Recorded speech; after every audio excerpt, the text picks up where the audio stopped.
नमस्कार दोस्तों, स्वागत है आपका हमारे इस यूट्यूब चैनल में जिसका नाम है लास्ट नाइट।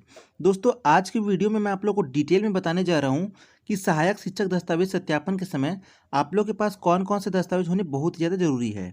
अगर मान लीजिए आप लोग के पास ये दस्तावेज नहीं होते हैं तो आप लोगों को चयन प्रक्रिया से बाहर भी किया जा सकता है।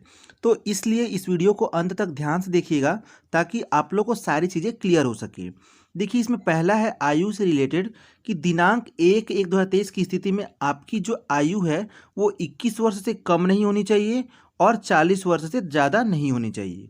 इस बात का आप लोग को ध्यान रखना होगा, ठीक है। दूसरा है अनुसूचित जाति, अनुसूचित जनजाति और अन्य पिछड़ा वर्ग समस्त श्रेणी के महिला अभ्यर्थियों की अधिकतम आयु सीमा 45 वर्ष तक हो सकती है, उससे ज़्यादा नहीं होनी चाहिए। अगला है, देखिए तीसरा यहाँ पे जन्म तिथि कक्षा 10वीं के अंक सूची प्रमाण पत्र के आधार पर ली जाएगी। देखिए, आपका जो जन्म तिथि है ना उसका मतलब बेस क्या माना जाएगा, आधार क्या माना जाएगा।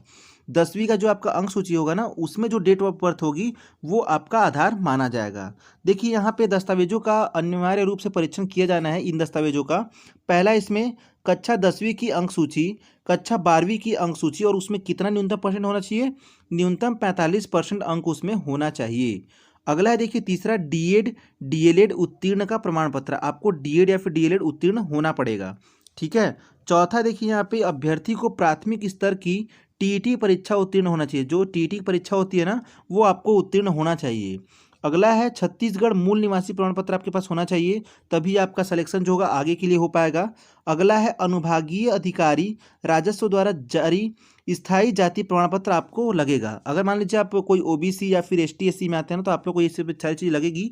अगर आप जनरल के हो तो आपको ये नहीं लगेगा, ठीक है। मेडिकल बोर्ड द्वारा जारी दिव्यांगता प्रमाण पत्र, अगर मान लीजिए आप दिव्यांग हैं तो बिल्कुल आप लोग को मेडिकल बोर्ड द्वारा जारी दिव्यांगता प्रमाण पत्र प्रस्तुत करने की जरूरत भी वहाँ पे है, ठीक है। उपरोक्त सभी दस्तावेजों की हस्ताक्षरित छाया प्रति प्रस्तुत करेंगे अभ्यर्थी जितने भी हैं तथा सत्यापनकर्ता अधिकारी इन दस्तावेजों का मूल प्रति से मिलान करेंगे।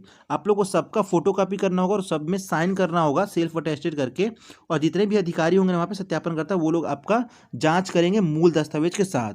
देखिए, अगला पांचवा क्या है, अभ्यर्थी का टीईटी उत्तीर्ण प्रमाण पत्र उसके डीएड डीएलएड बीएड में प्रवेश लेने के बाद जारी हुआ होना चाहिए, पहले का नहीं होना चाहिए, ठीक है।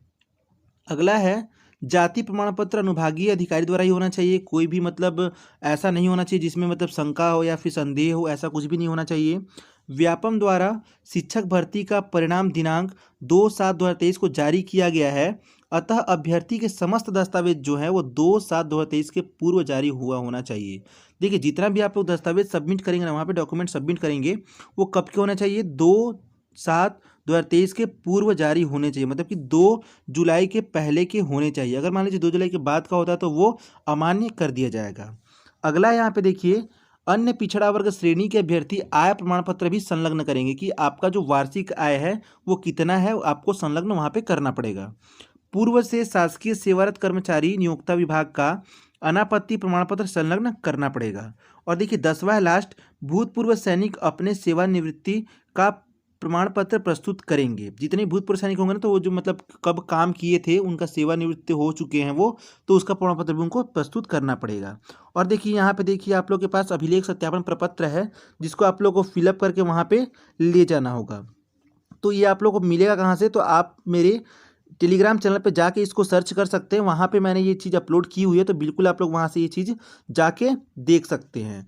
तो आप टेलीग्राम चैनल को भी सब्सक्राइब कर लीजिएगा ताकि आप लोग को जितने भी अपडेट है वहाँ पे मिल सके और ये आप लोग डॉक्यूमेंट वहाँ से जाके डाउनलोड कर सकते हैं, ठीक है। तो उम्मीद करता हूँ कि आप लोग को ये वीडियो अच्छे समझ में आ गई होगी और डिटेल एक बार आप लोग फिर से पॉज करके वीडियो चेक कर लीजिएगा। कोई भी डिटेल इसमें से अगर मान लीजिए आपके पास नहीं होता तो बिल्कुल आप लोग को चयन प्रक्रिया से बाहर भी कर दिया जा सकता है।